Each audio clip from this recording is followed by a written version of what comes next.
자, 이번 시간에는 단백질 들어갈게요. 예전에 물질대사 편에서도 설명을 했듯이 단백질의 기본 단위가 이제 아미노산이죠. 그럼 포도당으로부터 이제 아미노산이 만들어져야 되고, 그 아미노산이 만들어지려면 중간에 반드시 원자 하나가 껴 들어가야 되지. 어떤 원자가? 질소 원자가. 그래서 단백질은 구성 원소가 포도당으로부터 만들어졌기 때문에 기본적으로 탄소, 수소, 산소는 들어가 있고, 그 중에 질소가 필수적으로 꼭 껴 들어가야 된다는 얘기예요. 됐지? 그래서 구성 원소를 보면은 질소가 필수적으로 꼭 껴 들어간다는 얘기지. 그 다음에 이제 모든 단백질은 아닌데 일부 단백질이 원자 중에서 뭘 갖는 놈이 있냐면 황을 갖는 게 있어요. S가 황이죠. 그래서 황을 갖는 것도 있다라는 점 좀 기억을 해두고, 단백질의 기능을 볼게요. 단백질의 기능은 몇 가지였지? 그렇지? 세 가지였지. 세 가지. 에너지원으로 쓸 수 있고, 원구성 물질로 쓰이고, 그 다음에 생리기능 조절 물질로 쓸 수 있는 거고. 그렇지? 그럼 단백질 역시 에너지원을 쓰인다는 얘기는 단백질 안에 화학 에너지가 저장되어 있다는 얘기고, 얼마만큼의 화학 에너지가 저장되어 있냐? 그럼 탄수화물과 마찬가지로 1g당 4kcal의 에너지가 저장되어 있다라고 보면 돼요. 오케이? 됐지? 그러면 단백질을 에너지원을 쓴다는 얘기는 결국 무슨 호흡으로 분해시킬 수 있어? 세포 호흡으로 분해시킬 수 있다는 얘기잖아. 그러면 단백질을 세포로 분해시키면 그럴 때 역시 완전 분해시킬 거예요. 역시 완전 분해시키려면 뭐가 필요하냐면 산소가 필요해요. 이해되지?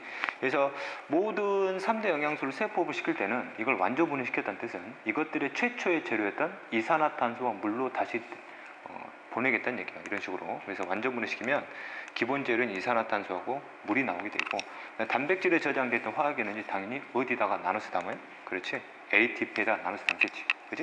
그 다음에 여기에다가 100% 담지 못하기 때문에 일부 에너지는 역시 뭘로 빠져나가요? 열로 빠져나가지. 그지? 그런데 단백질 같은 경우는 원자 중에 필수적으로 뭐가 들어가기 때문에 질소가 필수적으로 끼어 들어가 있기 때문에 이때 어떤 물질도 분해돼서 나오냐면 질소를 포함한 화합물도 같이 포함돼서 나올 수밖에 없어요. 그렇지? 이때 화합물은 그냥 너희들 분자라 보면 돼요. 질소를 포함한 분자가 나오는데 이때 질소를 포함한 분자 중에서 가장 먼저 나오는 게 뭐가 나오냐면 NH3가 나오게 돼요. 그렇지? NH3는 암모니아지, 암모니아. 암모니아가 우리 체내에서 만들이잖아. 그럼 이 암모니아는 우리 몸에서 무슨 성 물질로 작용을 해보냐면 독성 물질로 작용을 해요. 이겠지? 그러면 내 몸에서 발생한 암모니아를 내 몸 밖으로 바로바로 빼낼 수는 없기 때문에 암모니아를 일정 시간 동안 내가 뭐 할 수밖에 없어요? 가지고 있을 수밖에 없거든. 그러면 이 양이 쌓이게 되면 내 몸에서 무슨 효과가 커지겠어요? 그렇지. 독성 효과가 커지겠지. 그래서 내 몸에서는 단백질을 이 이유 때문에 세포 호흡인 에너지원으로는 잘 활용하지 않으려고 그래요. 그래서 정말 절실할 때 포도당과 같은 탄수화물이나 지질이 정말 없을 때 정말 마지막에 쓰는 놈이에요. 이 이유 때문에. 이해됐지? 그럼 혹시나 암모니아가 만들이잖아. 그럼 암모니아 독성을 가지고 있고 이걸 일정 시간 동안 내 몸에서 가지고 있어야 되기 때문에 암모니아가 발생을 하면 이놈을 뭐가 없는 물질로 바꿔야 되냐면 독성이 없는 물질로 바꿔야 돼요. 당연한 거지. 그래서 독성이 없는 물질로 바꾸는데 그 물질이 바로 뭐냐면 요소라는 물질이에요. 이해되니? 그지? 그러면 이 과정도 일종의 화학 반응이고, 이때 화학 반응이 암모니아가 요소가 되는 과정이 합성 과정이거든. 합성되려면 뭐가 필요해? 에너지가 들어가야 되거든. 이때 에너지는 뭐로부터? ATP의 분해 결과를 통해서 얻어내야 되기 때문에 세포 호흡을 통해서 단백질을 분해시키게 되면 ATP를 만들었지만 일부 ATP를 독성이 없는 물질로 만드는 데 써버린다는 얘기지. 그래서 효율성이 좀 뭐해진다는 얘기? 떨어진다는 얘기니까 더더욱 세포 호흡인 에너지원으로는 잘 활용하지 않으려 그런다. 이해됐지? 그지? 그래서 이런 이유 때문에 단백질의 기능은 에너지원보다는 주로 원구성 물질이나 그 다음에 생리 기능을 조절하는 물질로 활용한다는 얘기. 이해됐지?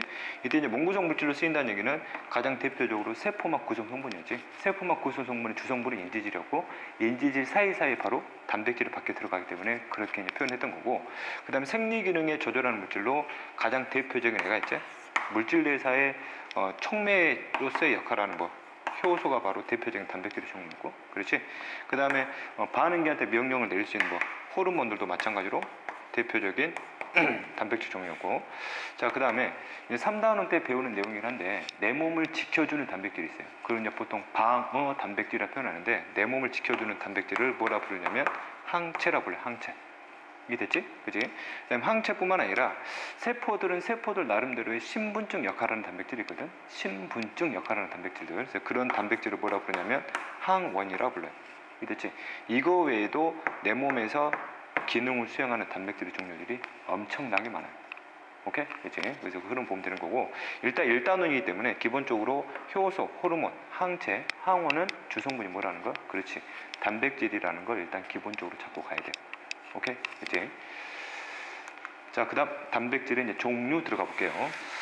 탄수화물과 마찬가지로 단백질을 기능상으로 분류할 수가 없어요. 아까도 얘기했지만 단백질은 기능이 워낙 다양하기 때문에 이걸 기능상으로 분류할 수는 없고, 역시 규모에 따라서 이것들을 분류하게 돼요. 일단 아미노산이 나오는데, 아미노산은 역시 기본 단위지. 뭐의 기본 단위라고 표현하면 돼요? 그렇지. 단백질의 기본 단위다라고 표현하면 돼요. 그렇지? 이때 아미노산의 종류가 있는데, 이때 생물체가 가지고 있는 아미노산 종류가 총 몇 종류가 존재하냐면 20종류가 존재를 해. 주의할 점이야. 아미노산이 20종류가 있는 거지, 내 몸 안에 아미노산이 20개가 있다는 뜻이 아니에요. 종류별로 개수가 셀 수 없을 정도로 엄청나게 많이 있어요, 우리 몸에는. 그래서 근데 그 엄청나게 많은 개수를 종류로 따지면 20종류가 있다는 뜻이야. 오케이? 됐지? 그 다음 이 아미노산을 합성시켜 가지고 원하는 기능을 가진 단백질로 만들어낼 건데, 일단 그 전에 깔고 가야 될 배경 지식이 하나 있어요. 화학에서 쓰는 개념인데, 화학에서 숫자에 대한 개념들, 숫자에 대한 개념, 모노라는 개념이 있고, 그 다음에 다이라는 개념이 있고, 그 다음에 트라이라는 개념이 있어요. 숫자 단위거든, 숫자 단위. 모노는 1이고 다이는 2고 트라이는 3이란 뜻이에요. 트라이앵글 들어봤지? 각이 3개인 삼각형을 뜻하는 거니까. 그치? 모노, 다이, 트라이. 됐니? 자, 그 다음 아미노산을 내가 합성시킬 거예요. 아미노산 합성시킬 때 아미노산 2개를 연결시킬 거거든. 아미노산 2개를 연결시키면 그걸 뭐라 표현하냐면 다이펩타이드라 그래. 다이펩타이드. 그럼 다이는 무슨 뜻인지 알겠지? 아미노산 2개가 연결되는데, 펩타이드의 뜻은 아미노산과 아미노산이 서로 뭐 되어 있단 말이에요? 연결되어 있지. 특히 아미노산들끼리의 사이의 결합을 이름을 붙여놨는데, 이 사이의 결합을 바로 무슨 결합이라냐면 펩타이드 결합이라 그래. 2개의 아미노산이 펩타이드 결합으로 구성됐다 그래가지고 이거를 다이펩타이드라 표현해요. 오케이?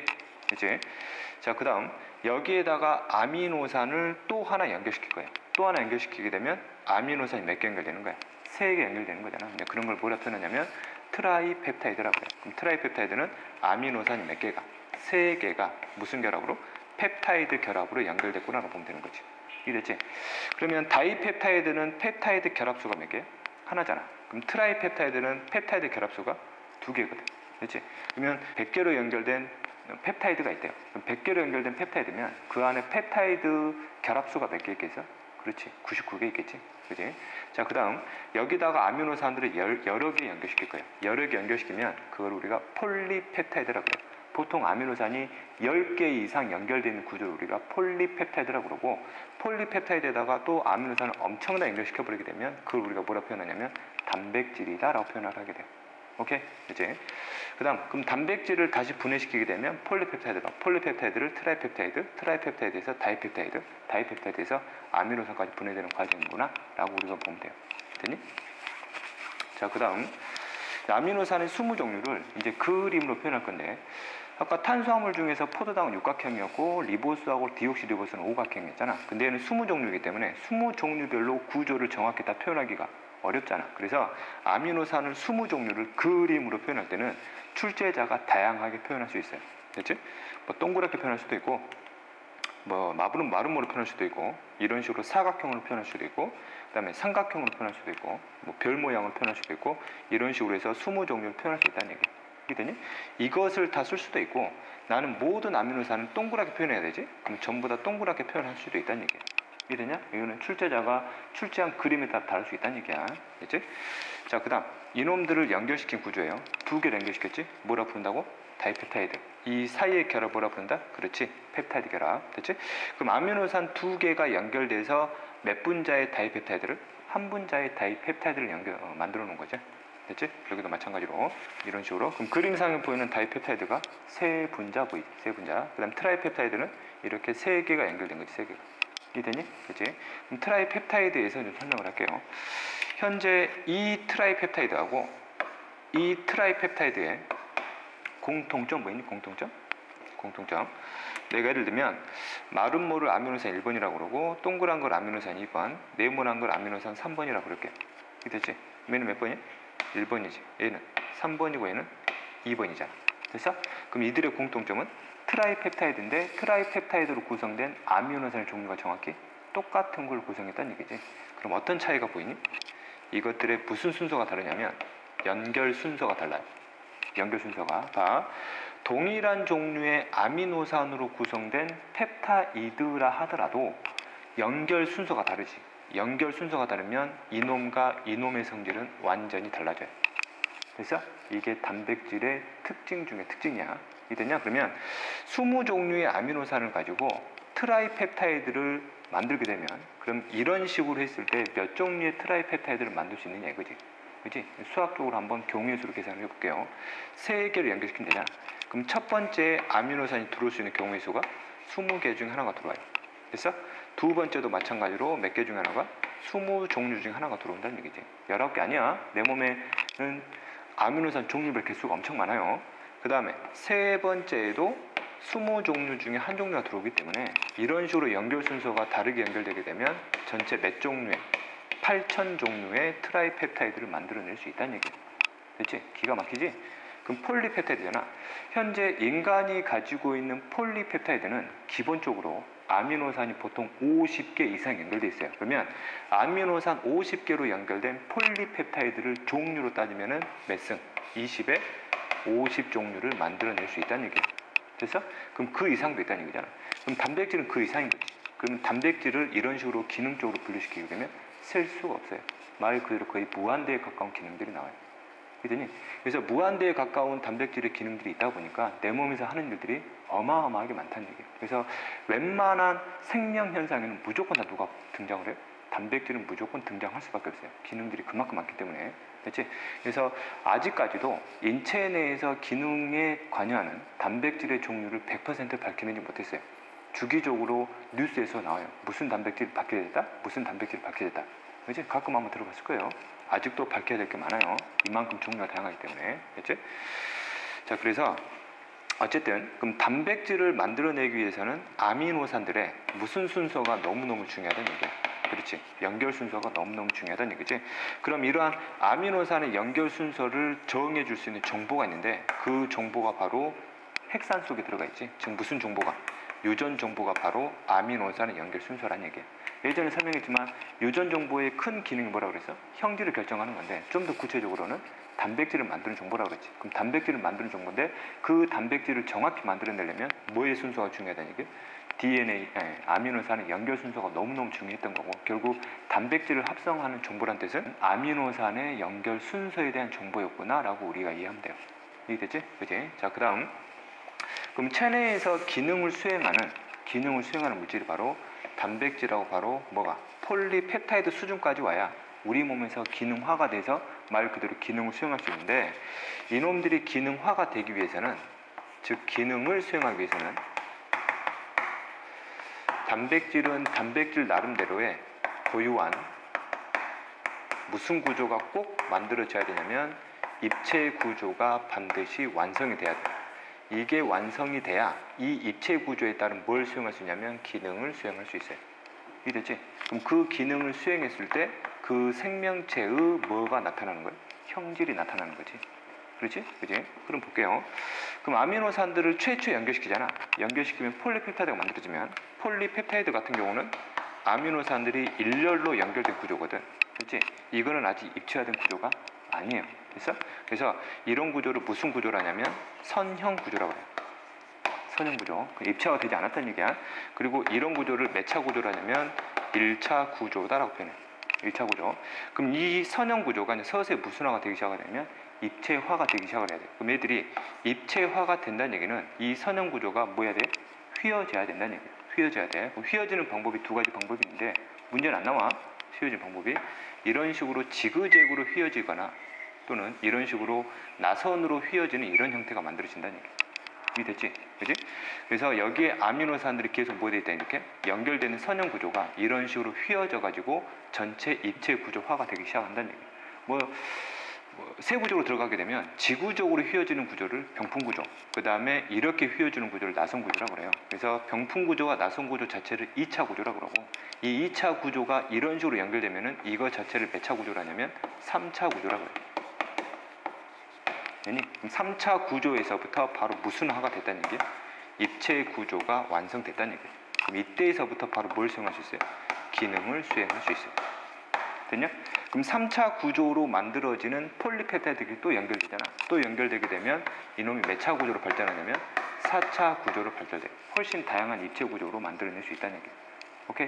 그치? 그리고 현재 이 내용을 보면 그럼 아미노산의 선형 구조가 이렇게 휘어지려면 여기와 여기 사이에서 뭐 하는 힘이 있어야 되냐면 서로 잡아당기는 힘이 존재해야 되거든. 화학적으로 잡아당기는 힘이. 그래서 이때 이 잡아당기는 힘을 뭐 물어보진 않지만 이 잡아당기는 힘을 화학에서는 무슨 결합이라고 표현하냐면 수소 결합이다라고 표현해요. 그래서 선형 구조인 폴리펩타이드가 휘어져서 입체화가 되면 서로 잡아당기는 힘이 뭐가 필요하다는 얘기예요? 수소 결합이라는 힘이 필요하다는 얘기예요. 이때 수소 결합에서 결합이란 뜻이 수소끼리 결합한다는 뜻이 아니에요. 이거는 정기적으로 잡아당기는 힘인데 나중에 뭐 화학이나 또는 융합과학 시간에 좀 다룰 거예요. 됐지? 여기서는 다루지 않아요. 수소 결합이 있어야 휘어지는 힘이 생긴다는 얘기 쉽게 얘기해요. 이게 있어야 입체화가 된다는 얘기지. 그지? 이런 식으로. 그래서 선형 구조가 이런 식으로 3차나 4차 같은 입체 구조화가 되는 과정이지. 입체 구조가 되는 과정을 단백질이 뭐 한다 표현하냐면 성숙한다 표현해. 그래서 단백질이 성숙한다는 얘기는 무슨 화가 되어가고 있다는 얘기야? 입체화가 되어가고 있다는 뜻이야. 오케이? 됐지? 자, 그 다음에 이때 수소결합이잖아. 이때 수소결합이 뭐에 굉장히 취약하냐면 온도에 굉장히 취약해요. 온도에. 그래서 만약에 여기다가 온도를 고온의 온도를 처리하잖아. 여기다 고온의 온도를 처리하면 이때 고온이면 보통 우리 인체상에서는 40도씨 이상이나 40도씨나 70도씨 이상의 온도를 주게 되면 이때 수소결합이 뭐 잊어버리냐면 끊어져 버려요. 서로 잡아당길 힘이 약해진다는 얘기지. 그러면 이놈들이 최초에 어떤 입체 구조를 가지고 있었냐면 이런 입체 구조를 갖고 있었단 말이야. 그래서 근데 이 수소 결합이 끊어져 버리면 이렇게 휘어져 있던 게 뭐 돼 버려요? 이렇게 펼쳐져 버리는 거지. 오케이? 펼쳐져 버려요. 그러면 최초하고 입체 구조가 뭐해져 버린다는 얘기? 바뀔 수 있다는 얘기지. 이해됐냐? 그러지? 봐. 한 번 완성됐던 입체 구조가 이런 식으로 뭐 돼 버렸어요? 바뀌어 버렸어요. 그래서 단백질의 입체 구조가 변하는 이 현상을 단백질이 뭐 한다 표현하냐면 변성된다라고 그래요. 그렇지? 그럼 여기서 단백질이 변성된다는 뜻은 입체 구조가 변화가 일어난 거지, 단백질 자체가 단백질을 구성했던 아미노산의 결합소가 뭐 변화가 일어났거나 뭐 화학적으로 변화가 일어났다 뭐 그런 뜻이 아니에요. 입체적인 구조가 변화가 일어나는 거지. 그럼 단백질이 변성돼서 입체 구조가 바뀌어버리면 최초의 기능을 더 이상 수행할 수가 없게 돼요. 그렇지? 자, 그 다음에 온도가 높여가지고 일단 변성이 됐어요. 그럼 온도를 다시 낮추면 원래 상태로 돌아오면 좋잖아. 근데 이거 원래 상태로 돌아오지 않아요. 한 번 변성된 건 변성된 걸로 그냥 끝나버린다는 얘기죠. 그치? 그래서 너희들 보통 내 체온이 이제 40도씨 이상 넘어가게 되면 이제 문제가 되는 이유가 40도 이상이 돼버리게 되면 내 온몸에 존재하고 있던 단백질들이 뭐 되기 시작한다는 얘기예요. 변성되기 시작한다는 얘기지. 그럼 단백질 중에서 물질 대사에 관여하는 효소의 변성이 일어나 버리게 되면 더 이상 원하는 물질 대사를 수행할 수가 없게 되잖아. 그럼 그 물질 대사 중에서 세포호흡이 일어나 버리지 않는 현상이 되어버리면 에너지 고갈로 그 사람이 뭐 할 수 있다는 얘기예요? 그렇지. 죽을 수 있다는 얘기지. 이해됐지? 그래서 병원에서 체온이 40도씨 이상 올라가게 되면 다른 건 다 제쳐두고 일단 온도를 떨어뜨리는 일을 먼저 하는 이유, 바로 이런 이유 때문인 거예요. 이해됐지? 그치? 그 다음 온도하고 상관없이 최초의 단백질을 만들어내려면 아미노산의 무슨 순서가 너무너무 중요하다고 그랬어요? 연결 순서가 엄청나게 중요하다고 그랬지. 이 연결 순서가 하나라도 바뀌어버리면 최초의 원하는 입체 구조를 만들어낼 수가 없는 현상이 생겨요. 하나라도 바뀌면. 됐지? 예를 들면 여기가 아미노산 1번이고 이것이 쭉 휘어져 가지고 여기 아미노산과 서로 연결돼야 되는데 이게 1번이고 이게 5번이 맞춰줘야 이게 연결된단 말이에요. 이게 휘어질 수 있다고. 근데 여기가 5번이 아니라 예를 들면 7번이 들어와 버렸어요. 실수로. 그러면 이놈은 더 이상 끌어올 수가 없다는 얘기예요. 휘어지지가 않으니까 원래 입체 구조를 형성할 수가 없다는 얘기예요. 그래서 단백질을 통해서 원하는 기능을 수행하려면 완벽한 입체 구조를 만들어내야 되고, 완벽한 입체 구조를 만들어내려면 최초의 아미노산의 무슨 순서가 너무 중요했어요? 연결 순서가 너무너무 중요하다는 얘기죠. 그래서 이 연결 순서가 너무 중요하기 때문에 그 정보를 어디다 저장시켜 놓은 거예요? 유전 정보에다 저장시켜서 실수를 최소화시키려는 그런 전략으로 우리 생명체는 지금까지 살아오고 있다는 얘기예요. 이해됐지? 그럼 유전 정보가 변화가 일어나요. 돌연 변이가 일어나게 되면 이때 변화된 유전 정보를 통해서 만들어진 단백질은 최초의 입체 구조하고는 당연히 뭐지? 그래서 달라지게 나오겠지. 이해됐지? 그런 흐름으로 우리가 이해하면 된다는 얘기예요. 이해되냐? 어쨌든 단백질은 열에 굉장히 약하다는 점, 그 다음 유전 정보가 변하게 되면 단백질의 입체 구조도 원래 입체 구조가 아닌 전혀 다른 입체 구조가 나올 수 있다는 점도 우리가 이해할 수 있는 부분 중에 하나가 되는 거예요. 오케이? 됐지? 그래서 이 그림이 최초의 선형 구조가 지금 입체화되는 과정을 이제 그림으로 표현을 해준 거예요. 이제 3차나 4차 구조까지 와야 입체화되면서 이제 기능화가 될 수 있다는 점. 그치? 자, 그 다음에 이들의 이제 화학적인 구조를 살짝 들여다볼게요. 이제 뭐에 대한 구조를 먼저 볼 거냐면 아미노산의 구조를 살짝 들여다볼게요. 아미노산의 구조는 진짜 외워야 돼. 이거는 외워야 된다. 아미노산 구조는. 자, 이게 이제 아미노산의 구조예요. 일단 아미노산은 구성 원소가 CHO. 그 다음에 반드시 뭐가 껴 들어가야 돼요? 질소가 껴 들어가야 된다 그랬지. 그래서 질소, 탄소 중심으로 해가지고 나머지 원자들이 이런 식으로 연결되어 있는 구조예요. 이해되니? 근데 중심에 탄소가 있지. 탄소 위쪽에 R이 있는데 이 R은 원자가 아니야. 얘들 주기율표 보면 R로 이루어진 원자는 없어요. 그렇죠? 그러면 이놈은 뭘 뜻하냐면 이 연결 부위에 여러 원자들이 결합할 수 있는 부위란 얘기예요. 그래서 그럼 어떤 원자들이 결합되어 있느냐에 따라서 이 전체 종류가 뭐해진다는 얘기예요? 바뀔 수 있다는 얘기예요. 그러면 이 R의 종류가 곧 뭐의 종류가 되는 거예요? 아미노산의 종류가 되는 거지. 그치? 그러면 이 전체 아미노산 구조 중에서 이것만 다르지, 종류별로. 이것만 다르고 나머지 종류는 이 구조를 공통으로 갖고 있다는 얘기예요. 그래서 이거 자체를 아미노산의 공통 구조다라고 표현을 해요. 됐지? 자, 그 다음 현재 아미노산의 공통 구조 중에서 여기 맨 끝에 보면 COOH가 있어요. COH. 여기를 뭐라 부르냐면 카복식이라 불러요. 카복식이. 카복식이는 물에 녹으면 무슨 성을 띠냐면 산성을 띠는 물질이에요. 산성 띠는 물질. 자, 그 다음 이쪽에 NHH가 있지. NHH를 뭐라 부르냐면 이거를 아미노기라 불러요. 아미노기. 됐지? 이거는 물에 녹으면 무슨 성을 띠냐면 염기성을 띠요. 됐지? 그래서 아미노산은 특이하게 산성과 염기성을 동시에 갖는 물질이에요. 그래서 이런 물질들을 양쪽성 물질이라고 그래요. 보통 너희들 뭐 중학교 때 뭐 산성 물질, 염기성 물질 들어봤겠지만 보통의 산성이냐, 중성이냐, 염기성이냐. 보통 물질들은 3개 중에서 하나의 성질만 갖는데 이놈은 2개의 성질을 동시에 가질 수 있다는 점이 굉장히 특이한 놈이지. 그래서 아미노산의 O1이 아미노기의 아미노. 그래서 카복식이기 때문에 산성을 띈다고 그래서 산이라는 말을 붙인 거예요. 그러면 아미노산의 O1이 아미노가 염기, 산은 뭐 산성 2가지 성질을 동시에 갖는 물질이라 이 개념으로 O1이 나온 거다 라고 이해하면 되겠지, 그지? 됐지? 그 다음 이러한 아미노산을 가지고 다이펩타이드를 한번 만들어 볼게요. 화학적으로. 자, 이게 아미노산이에요. 구조 알고 있어야 돼. 됐지? 여기가 아미노기, 그 다음에 여기가 뭐 카복식이 R1. 이게 아미노산 1번으로 볼게요. 아미노산 1번. 됐지? 자, 그 다음에 또 다른 아미노산이 있어요. 또 다른 아미노산. 여기가 아미노기, 카복식이 R2니까 이거는 아미노산 2번으로 볼게요. 됐지? 아까 그냥 간단한 기호로 표현할 때 이거를 내가 네모나게 표현을 하고 이걸 내가 동그랗게 표현했다. 이렇게 표현하면 돼요. 됐지? 근데 안에 공통된 구조가 이런 식의 공통의 구조가 있다라는 점이죠. 됐지? 그 다음에 이 두 아미노산을 서로 연결시킬 거예요. 즉 합성시키게 되는 합성시킬 거예요. 그럼 합성이 되려면 2개가 서로 연결이 돼야 되잖아. 그럼 연결될 때 현재 여기에 있는 OH 보이지? OH. 그 다음에 여기는 H 보여요. 이놈이 여기서 떨어져 나와야 돼요. 그러면 HHO니까 합치면 뭐예요? H2O지. 즉 아미노산과 아미노산도 합성이 되려면 반드시 중간에 뭐가 떨어져 나와야 되는구나. 그렇지.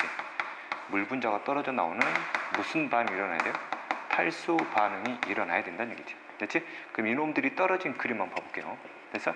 그럼 이놈에서 OH 떨어져 나갔지. 그래서 결합선이 하나 남은 거예요. 됐어? 그럼 여기서는 NHH 중에 H 하나가 떨어져 나갔기 때문에 여기서 결합선 하나 남잖아. 그러면 서로 남는 결합선들끼리 중간에 뭐 되냐면 이렇게 연결이 돼. 됐지? 그러면 두 아미노산이 뭐 된 결과예요? 연결된 결과. 그러면 이놈하고 이놈이 연결된 거지. 그래서 이걸 뭐라 부르면 돼요? 다이펩타이드의 화학적 구조다라고 보면 되는 거예요. 됐지? 그러면 이놈하고 이놈이 연결된 이 사이의 결합 우리가 뭐라 그랬지? 펩타이드 결합이라고 그랬지. 그랬지? 그럼 펩타이드 결합에 대한 범위를 정확히 제시해주면 여기 CO, 여기 NH지지. 이놈을 바로 우리가 무슨 결합이다? 펩타이드 결합이다라고 표현을 하는 거죠. 이해되냐? 화학적 내용. 실제 이 그림이 문제화가 돼서 나올 수도 있기 때문에 이 그림 반드시 익혀두고 원리를 이해하면 돼요. 그렇지? 그럼 이걸 다시 다이펩타이드를 아미노산은 뭐 시킬 거냐면 분해를 시킬 거예요. 분해를 시키려면 뭐가 들어가야 되냐면 물이 빠져나간 만큼 물이 들어가야 되겠지. 역시 이것도 무슨 분해가 일어나야 돼요? 가수 분해가 일어나줘야 분해가 가능하다는 얘기죠. 이해됐지? 방금 설명했던 화학적 구조구만. 됐지? 합성이 되기 위해서는 뭐가 빠져나야 돼? 물이 빠져야 돼. 여기도 물이 빠져나야 되고 여기도 물이 빠져나야 돼. 반대로 분해시키려면 뭐가 들어가야 돼? 물이 들어가는 가수 분해가 일어나야 되는구나. 됐지? 좀 잡았지? 자, 그 다음에 이제 단백질 중에서 필수 아미노산이라는 개념이 나와요. 그래서 어떤 그림을 줘놓고 이거는 필수 아미노산이니 아미노산이 아니니 물어보거든. 이때 필수 아미노산은 동물 기준에 설명하는 거예요. 현재 아미노산의 종류 몇 종류 있어? 20종류 있잖아. 20종류 중에서 보통 8종류를 필수 아미노산으로 지정을 하는데 필수 아미노산의 뜻이 뭔지 좀 설명을 할게요. 자, 내 몸을 구성하고 있는 세포인데 동물세포예요. 동물세포가 현재 아미노산을 가지고 있어요.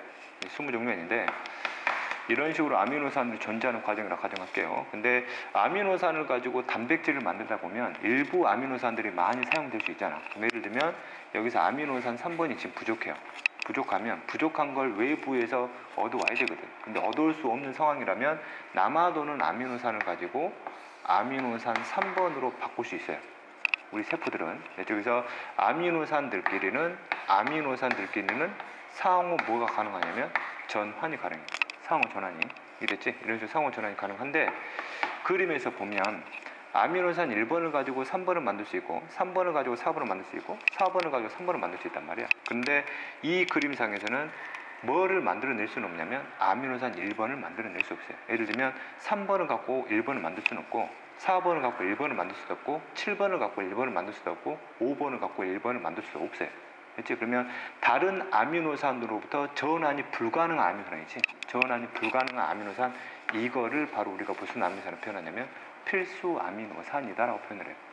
이해됐지? 만약 내 몸에서 아미노산 1번이 떨어졌어요. 다른 단백질 만들다 보면 많이 쓰다 보니까 이놈이 부족해요. 그러면 이놈을 다른 아미노산으로 전환시킬 수가 없다는 얘기지. 이런 놈들은 반드시 어떻게 해야 돼요? 외부에서 반드시 섭취해 줘야 돼요. 그래서 필수 아미노산은 체내에서 전환시킬 수 없는 아미노산이기 때문에 이 아미노산이 부족한 경우에는 반드시 외부에서 섭취해야 할 아미노산은 우리가 필수 아미노산이다라고 이제 정의를 하는 거지. 그지? 그러면 이제 이런 필수 아미노산들은 주로 다 누가 만들어낼 수 있다는 얘기야. 그렇지? 식물이 전부 다 만들어낼 수 있다는 얘기야. 이해되니? 우리 동물들이 불가능한 것들은 식물들이 가능한 게 있다는 얘기지. 됐지? 이게. 자, 다음은 실제 내 몸에서 기능을 수행하고 있는 단백질들의 종류를 지금 나열을 시켜놓은 거예요. 이걸 다 외울 건 아니야. 이렇게 많구나. 실제 단백질의 기능들 중에서 정말 일부만 보여준 거예요. 이거 외에도 엄청난 양의 기능을 수행하는 단백질이 많다는 점. 그리고 우리가 이런 내용들의 일부들은 주로 3단원 때 많이 배울 거예요. 3단원 들어가게 되면 근육의 수축 원리에 관여하는 단백질들이 있어요. 마이오신 단백질, 액틴 단백질.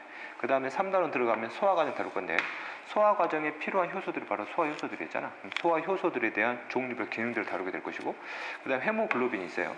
헤모글로빈은 적혈관에 들어가 있는 산소 운반 물질이지. 헤모글로빈도 주성분이 바로 뭐라는 거예요? 단백질이라는 점이에요. 대체 그 다음에 호르몬 항체는 이미 다 강조했던 부분들이고. 이해됐니? 그지? 일단 이런 내용들이 있다는 점. 참고로 헤모글로빈 좀 기억해놔. 헤모글로빈의 주성분은 뭐라는 거야? 단백질이야. 그치? 이렇게 해서 단백질에 대한 내용을 마무리할게요.